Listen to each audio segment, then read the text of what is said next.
सकल जीव दुख विहीन हो, सदैव सुखी रहना चाहते तथा सबको अपने आप से सर्वाधिक प्रेम है, जो इस तथ्य के कारण है कि सुख उनकी वास्तविक प्रकृति है।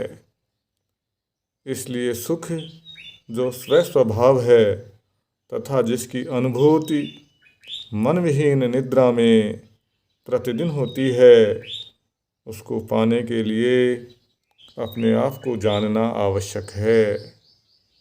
इसके लिए मैं कौन हूँ का ज्ञान विचार प्रमुख साधन है। मैं कौन हूँ? सप्त धातुओं रस, रक्त, मांस, मज्जा, मेद, अस्थि, शुक्र से बना स्थूल शरीर मैं नहीं हूँ। शब्द, स्पर्श, रूप, रस, गंध, इन 5 विषयों को पृथक पृथक ग्रहण करने वाली कर्ण, त्वचा, नेत्र, जिह्वा और नासिका, ये 5 ज्ञानेंद्रियां भी मैं नहीं हूँ। वचन, गमन, ग्रहण, मल विसर्जन, आनंद, ये 5 विधि क्रियाएं करने वाली वाक, पाद, पाणि, पायु और उपस्थ, ये 5 कर्मेंद्रियां भी मैं नहीं हूँ। श्वासादि 5 कर्म करने वाली प्राणादि वायु पंचक भी मैं नहीं हूँ। संकल्प करने वाला मन भी मैं नहीं हूँ। सर्व विषयों एवं सर्व कर्मों से रहित और विषय वासनाओं से युक्त अज्ञान भी मैं नहीं हूँ। उपयुक्त समस्त को मैं नहीं हूँ, मैं नहीं हूँ करने के बाद एकांगी रहने वाला चैतन्य मैं हूँ। चैतन्य का स्वरूप सच्चिदानंद है। मन जो सकल ज्ञान एवं समस्त क्रियाओं का हेतु है, यदि लीन हो जाए तो जगत दृष्टि दूर हो जाएगी। जिस प्रकार कल्पित सर्प ज्ञान दूर हुए बिना अधिष्ठान रज्जु ज्ञान नहीं होता, उसी प्रकार कल्पित जगत दृष्टि को दूर हुए बिना अधिष्ठान संभव नहीं है। मन आत्मा में रहने वाली एक अद्भुत शक्ति है। वह सकल विचारों को उत्पन्न करता है। समस्त विचारों को दूर कर देखने पर मन जैसी कोई वस्तु पृथक नहीं रहती। अतएव विचार ही मन का स्वरूप है। विचारों के अतिरिक्त जगत जैसी कोई भिन्न वस्तु नहीं है। सुषुप्ति में विचार नहीं है, इसलिए जगत भी नहीं है। जागृत एवं स्वप्न में विचार हैं, अतएव जगत भी है। जिस प्रकार मकड़ी अपने भीतर से तंतु बाहर निकालकर जाल बुनती है और फिर उसे अपने भीतर खींच लेती है, उसी प्रकार मन भी अपने भीतर से जगत प्रकट करता उसे अपने भीतर लीन कर लेता है। मन जब आत्म स्वरूप से बाहर निकलता है तब जगत प्रकट होता है। इसलिए जगत के प्रकट होने पर स्वरूप दिखाई नहीं देता तथा जब स्वरूप प्रकाशित होता है तब जगत दिखाई नहीं देता।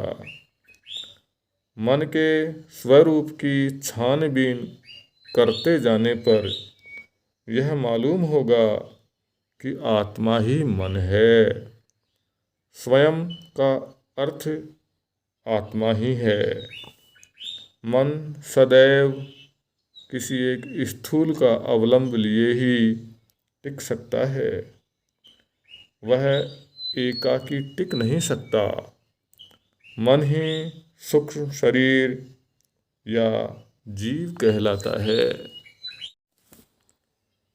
इस देह में जो मैं के रूप में उदित होता है वह मन है। मैं विचार देह में सर्वप्रथम कहाँ से उदित होता है, यह अन्वेषण करने पर विदित होगा कि वह हृदय से उदित होता है। वही मन का उद्गम स्थान है। निरंतर मैं का चिंतन करते रहने से भी यह वहाँ पहुँचा देगा। मन में उठने वाले सकल विचारों में मैं विचार ही प्रथम विचार है। उसके उदित होने के बाद ही अन्य समस्त विचार उदित होते हैं। उत्तम पुरुष के उदित होने के पश्चात ही मध्यम पुरुष और अन्य पुरुष उदित होते हैं। उत्तम पुरुष के बिना मध्यम पुरुष और अन्य पुरुष नहीं टिकते। मैं कौन हूँ अन्वेषण से ही मन निरुद्ध हो सकता है। मैं कौन हूँ अन्वेषण अन्य समस्त विचारों का नाश कर सबको जलाने वाली लाठी की भांति स्वयं भी बाद में विनष्ट हो जाएगा। अन्य विचार उठने पर उनको पूरा होने का बिना अवसर दिए यह अन्वेषण करना चाहिए कि ये विचार किसे उठे। चाहे कितने ही विचार क्यों न उठें, प्रत्येक विचार उठते ही सतर्क हो यह विचार किसे उठा। इस प्रकार अन्वेषण करने पर मालूम होगा मुझे उठा। तब मैं कौन हूँ अन्वेषण से मन अपने उद्गम स्थान को लौट आएगा। उदित हुआ विचार भी लीन हो जाएगा। इस प्रकार अभ्यास करते रहने पर मन की अपने उद्गम स्थल में सुस्थित रहने की शक्ति बढ़ती जाती है। सूक्ष्म मन जब मस्तिष्क एवं इंद्रियों द्वारा बहिर्मुखी होता है तब स्थूल नाम रूप दृश्यमान होते हैं। वह जब हृदय में टिका रहता है तब नाम रूप तिरोहित हो जाते हैं। मन को बाहर निकलने न देते हुए हृदय में सुस्थित रखना अहम मुक्ता या अंतर्मुक्ता कहलाता है। इस तरह मन जब हृदय में अवस्थित हो जाता है तब मैं जो सकल विचारों का मूल है विनष्ट हो सदैव विद्यमान स्वयं स्वरूप ही प्रकाशित होगा। जहाँ मैं विचार लेश मात्र भी नहीं रहता वह स्वयं स्वरूप है, वही मौन कहलाता है। इस प्रकार निश्चल रहने का ही नाम ज्ञान दृष्टि है। निश्चल रहना अर्थात मन को आत्म स्वरूप में विलीन करना ही है। इसके विपरीत दूसरों के विचार जानना, त्रिकाल की जानकारी रखना, दूर देशों में घटने वाली बातें जानना, ये सब ज्ञान दृष्टि नहीं हो सकते। एकमात्र आत्मा यथार्थ में अस्तित्वमान है। जगत, जीव एवं ईश्वर सीप में चांदी की तरह उसमें अध्यारोपण हैं। ये तीनों एक ही समय में दृश्यमान होते तथा एक ही समय में अदृश्य होते हैं। आत्मस्वरूप ही जगत है, आत्मस्वरूप ही मैं है, आत्मस्वरूप ही ईश्वर है। सब कुछ शिव स्वरूप है। मनोनिरोध के लिए आत्म अन्वेषण के अतिरिक्त और कोई समुचित उपाय नहीं है। अन्य उपायों द्वारा निरोध किया जाए तो मन निरुद्ध सा रहकर पुनः बाहर निकल आएगा। प्राणायाम से भी मन निरुद्ध होगा, किंतु प्राण जब तक निग्रहित है तब तक मन भी निरुद्ध रहेगा।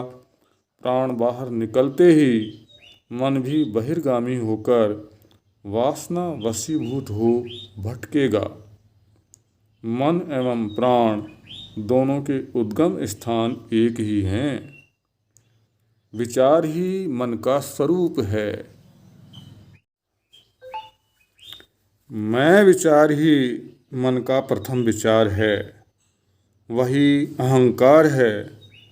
अहंकार जहाँ से उदित होता है वहीं से श्वास भी निकलता है।